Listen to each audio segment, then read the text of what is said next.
Hello అండి, welcome back to my channel. ఈరోజు క్లాస్లో మనం వర్ణోత్పత్తి స్థానాల గురించి తెలుసుకుందాం.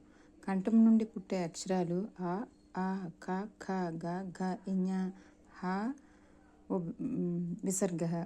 వీటిని కంఠ్యాలు అంటారు. అలాగే తాలు అంటే దౌడు భాగంలో పుట్టే అక్షరాలు ఈ, ఈ, చ, ఛ, జ, ఝ, ఇని, యా, ష.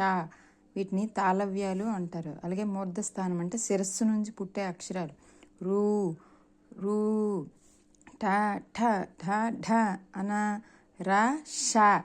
వీటిని మూర్ధన్యాలు అంటారు. అలాగే దంతాల సహాయంతో పలికే అక్షరాలను లు, అలు, చ, జ, థ, థ, ద, ధ, న, ల, స. వీటిని దంత్యాలు అంటారు.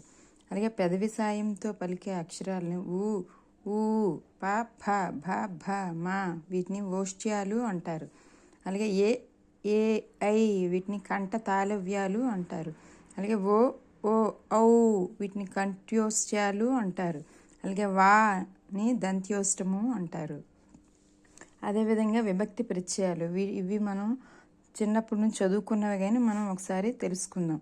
ప్రత్యయాలు డు, ము, ఊలు ప్రథమ విభక్తి, నిన్, లన్, కూర్చి, గురించి ద్వితీయ విభక్తి, చేతన్, చేన్, తోడన్, తోన్ తృతీయ విభక్తి, కొరకున్, కై చతుర్థి విభక్తి, వలనన్, కంటన్, పట్టి పంచమ విభక్తి, కిన్, కున్, యొక్క, లోన్, లోపలన్ షష్ఠి విభక్తి, అందున్నన్ సప్తమి విభక్తి,